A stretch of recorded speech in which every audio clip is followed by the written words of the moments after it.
梅城上書重諫吳王。昔秦西據胡庸之難，北避豫中之關，南拒姜作之塞，東擋六國之眾。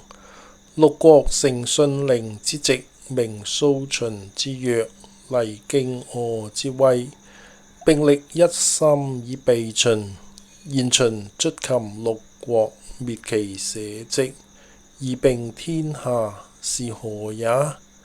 則地利不同，而民輕重不等也。今漢據全秦之地，兼六國之眾，收用敵之義，而南朝姜作，此其與秦地相筮，而民相伯，大王之所命之也。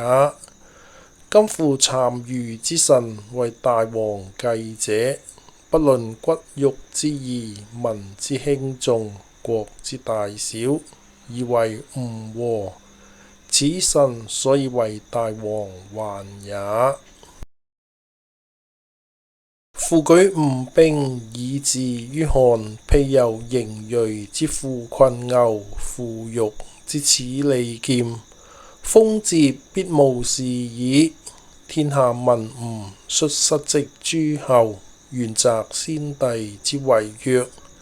今漢親誅其三公，以謝前過，是大王威駕於天下，而功越於湯武也。夫吳有諸侯之位，而父實於天子，有隱匿之名，而居過於中國。夫漢並24郡，17諸侯，方殊錯出，軍行數千里，不絕於交。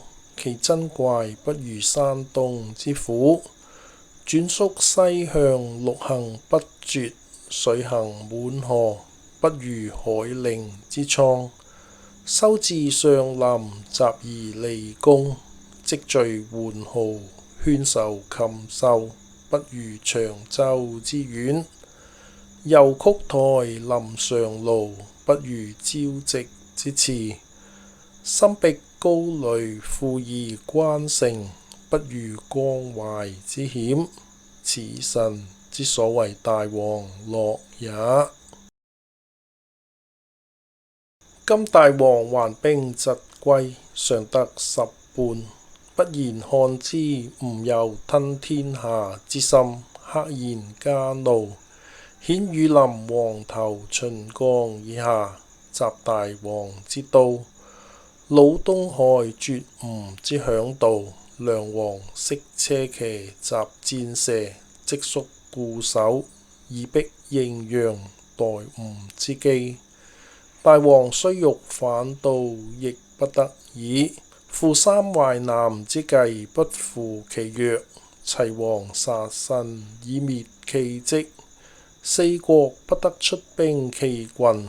趙囚邯鄲，此不可掩，亦宜明矣。今大王已去千里之國，而滯於10里之內矣。章邯將北地，功高肅左右，兵不得下邳，君不得嘆息。臣竊哀之，願大王速察焉。